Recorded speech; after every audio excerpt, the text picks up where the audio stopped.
C'est l'histoire d'un pommier qui cassait sous le poids des pommes. Euh, c'est quelque chose qui m'a intriguée lors d'un passage, de passage répété en Normandie. Je suis allée chez des gens à droite à gauche et j'ai constaté que sur certains terrains, des pommiers cassaient sous le poids des pommes. En fait, ils avaient des branches qui cassaient sous le poids des pommes. Et sur d'autres terrains, non. Et je me suis dit, c'est quand même bizarre. Je sais pas. J'étais intriguée, et ça, c'était avant de pouvoir me connecter aux arbres. Et je me disais, mais c'est curieux. J'ai l'impression que dans la nature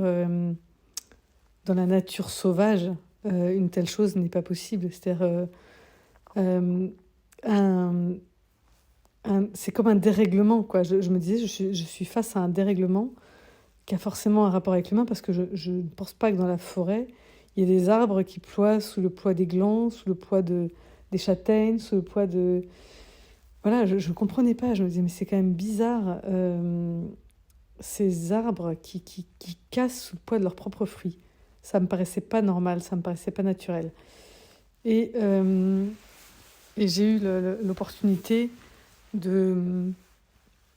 Ça m'a bien attristé d'ailleurs cette histoire, d'aller chez une amie qui a énormément d'arbres fruitiers et beaucoup de pommiers. Et la première fois que je suis allée sur son terrain, le terrain avait une vibration pas top, mais il y avait un arbre, je suis passée devant. Je ne savais même pas vraiment de me connecter. Je me dis là, mais cet arbre, il est waouh, il est super heureux, il est super bien, il est ouf. Il envoie du pâté, quoi. Il a une super bonne vibe. Et, euh, je lui ai communiqué, parce que c'est quelqu'un d'assez ouvert. Et quelques temps plus tard, alors bon, effectivement, maintenant, en Normandie, il y a des tempêtes de vent comme partout. Voilà, quand j'étais petite, j'avais une maison dans ces coins-là. Des tempêtes de vent, j'ai pas de souvenirs. Et maintenant, on en a assez souvent. Et elle me dit qu'elle a de la casse sur son terrain, et ce pommier en fait partie. Alors, il est dans un état complètement foutu, quoi. Et là, j'arrive et je fais le tour du terrain et je me rends compte que la vibration est très très basse, que les arbres sont tous très mal au niveau énergétique. Je dis, attends, c'est pas possible. Je sais pas combien d'arbres, je vais pas tous les traiter un par un. Alors, je peux faire des soins, je fais des soins globaux sur des terrains, mais là, c'est... Et donc, je fais un petit circuit comme ça et j'arrive sur cet arbre qui était complètement... Mais là, je me suis dit, là, je suis au bout de ce que je peux faire. Je peux pas faire un soin énergétique. Enfin, je peux faire un soin énergétique, mais ça va pas lui recoller les branches. Ça, c'est un peu la limite avec les arbres. Par contre, je peux l'aider à quitter cette vie. Voilà, je peux l'aider à lâcher l'affaire, quoi. À passer de l'autre côté. Je sens qu'il va être éventuellement abattu, tout ça. Et donc je fais un soin à cet arbre. Je fais un soin à cet arbre qui est souvent sur les terrains, il y a des pièces maîtresses. Moi, j'en ai un sur le terrain de la famille et c'est un arbre qu'on voulait abattre. Et je me suis rendu compte en me connectant à son énergie que c'était un... Je ne sais pas si c'est le mot vortex qui va, mais c'est comment dire, un réservoir énergétique. Voilà, il est assez central et il irradie. Et je pense que si on l'enlève, ça va déstabiliser tout le terrain, ça va déséquilibrer toutes les énergies du terrain. Donc c'est pas une bonne chose à faire. Donc j'ai convaincu ma famille qu'il fallait absolument garder cet arbre qui était voué normalement à l'abattage. Et donc retour chez cette amie. Donc je fais un soin énergétique à cet arbre pour qu'il remonte dans ses énergies qui étaient vraiment basses, vraiment pas bonnes. Et donc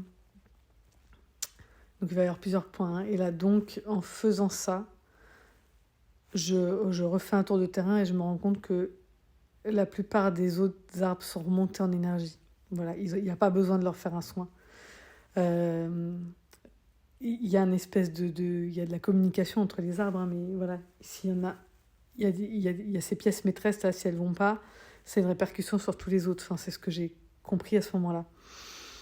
Bon, c'est aussi un pommier, et il y avait des pommiers qui étaient en danger sur ce terrain parce qu'ils étaient en surproduction de pommes. Donc, avec de la casse déjà actée et de la casse potentielle chez d'autres. Donc cette amie me fait faire le tour de son terrain, elle me dit ceux-là c'est pour l'abattage, lui, ils vont tomber, là, là. Et au moment où elle dit ça, je ressens les énergies à la fois de ces arbres et des arbres qui sont autour. Et en fait, c'est là où j'ai pris conscience de ce qui se passait, c'est-à-dire que les arbres entendent, les arbres ont une sensibilité. Donc quand ils entendent que il y en a qui sont trop vieux ou qui ne sont pas assez rentables, pas assez productifs et qui vont être abattus, et ben, ils se mettent à surproduire. Ils se mettent à surproduire parce qu'ils ne veulent pas être abattus. Et en surproduisant, ils se mettent quand même en danger. Ils mettent leur... oh, le mot m'échappe. Leur intégrité en danger. Voilà. À pas vouloir être abattus et à surproduire, ils vont potentiellement à la casse. Et si c'est des branches maîtresses, là j'ai vu des arbres qui étaient complètement vraiment mutilés, c'est-à-dire ils ressemblaient plus à des arbres, hein. Les branches sont par terre, ils continuent de produire en ayant des branches par terre, ils ressemblent plus à des arbres, il y a plus un tronc apparent et des branches qui montent, quoi, tout tombe, ils sont en sursis ces arbres-là. Les gens les laissent parce qu'ils continuent de produire, mais voilà, ils ont une apparence vraiment étrange maintenant.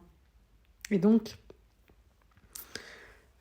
j'ai dit à cette amie, j'ai dit écoute, si tu as des arbres à abattre, bon, tu fais ce que tu veux, mais fais attention à la façon dont tu communiques ça avec les arbres parce que les autres entendent et ils ont peur. Donc quand tu sais que tu vas abattre des arbres, ne le dis pas aux autres ou dis-leur qu'ils ne vont pas être abattus, que voilà, ceux-là ils sont trop vieux, mais eux non. Enfin voilà, essaye de trouver une façon, en tout cas, de leur communiquer le fait que ça se cantonne là et pas les autres. Donc il y a vraiment il faut vraiment prendre des pincettes, il faut faire attention parce que les arbres ils sont comme nous, ils sont comme les animaux, ils ont leur sensibilité, ils ont leur susceptibilité, si là on peut parler de susceptibilité, ils ont leur fierté, ils ont tout un tas d'émotions en fait qu'ils expriment à travers leur façon de produire, par exemple. Je parlais d'un noyer dans une autre vidéo. Mais voilà, il y a des arbres, et voilà, c'est pour ça que je voyais ça sur des terrains humains, entre guillemets, c'est qu'il y a des arbres qui mettent en danger leur intégrité, parce qu'ils se sentent en danger, parce que les gens qui sont sur le terrain, ou qui ont été là avant, ou en tout cas, ils ont perçu quelque chose, qui fait que ils ont eu peur de passer à la trappe, ou alors ils ont eu envie de répondre à des injonctions par générosité. J'ai toujours perçu des arbres fruitiers, moi, comme étant extrêmement généreux, parce qu'ils produisent sans rien attendre en retour. Un arbre, par exemple un animal de compagnie, il va vous donner de l'affection, et en retour, ou en tout cas dans l'échange, on va lui donner un toit, on va lui donner du confort, on va lui donner de la nourriture. Donc il y a un véritable échange. Avec un arbre, il n'y a même pas besoin de l'arroser, il plonge ses racines, il va...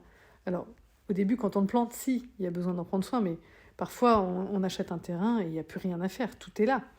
Les arbres sont déjà à maturité, il n'y a pas besoin de les arroser parce que leurs racines plongent profond, il n'y a pas besoin de les ensoleiller, c'est le soleil qui s'en occupe, il n'y a rien besoin de faire. Tout ce qu'il y a besoin de faire, c'est de récolter. Donc on ne fait que prendre sans rien donner. Et c'est là où le bas blesse, c'est qu'en fait, on peut donner à ces arbres-là. On peut leur donner notre amour, on peut leur donner notre affection, on peut leur donner de l'énergie.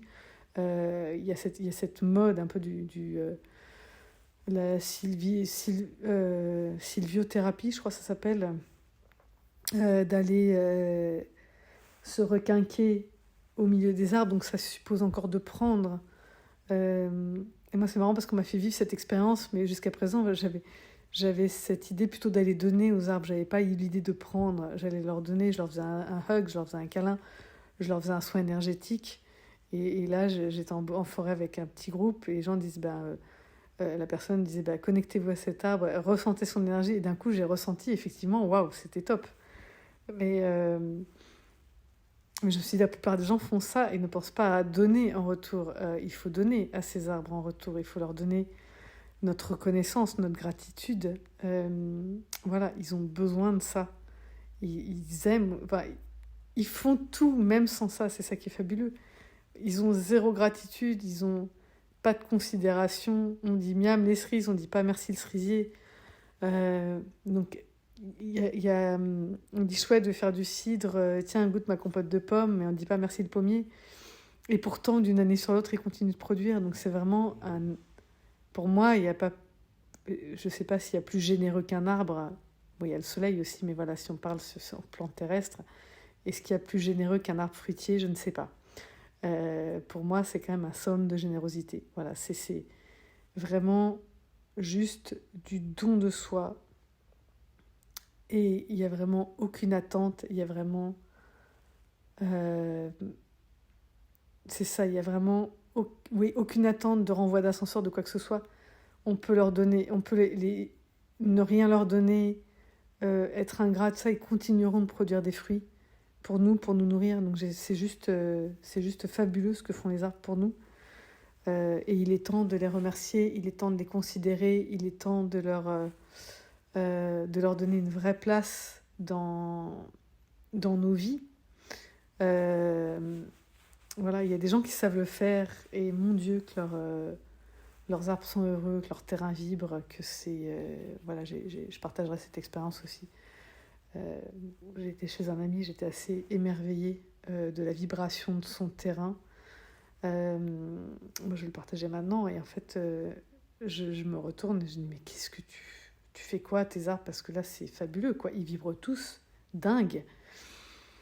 Il fait rien de spécial, juste il fait le tour de son terrain régulièrement. Il va les voir, il les aime, il les bichonne.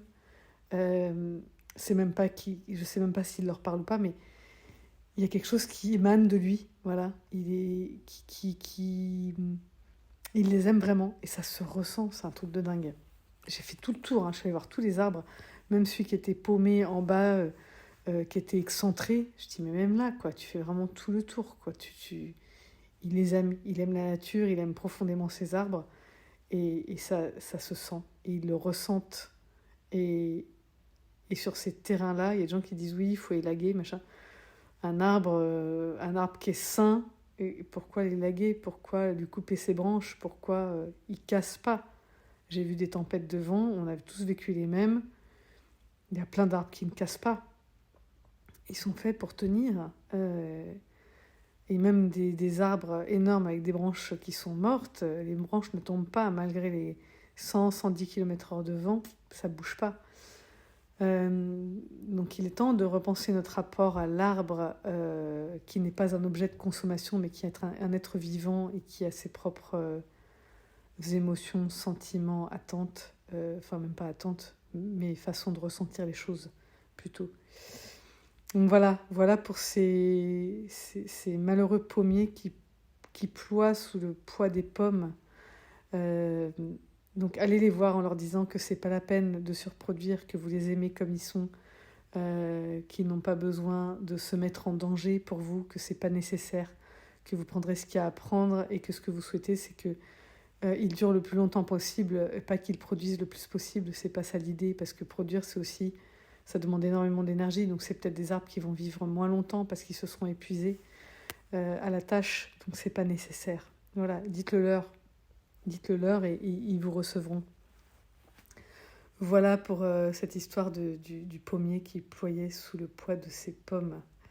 Et à bientôt pour je vous embrasse et puis à bientôt pour une prochaine histoire.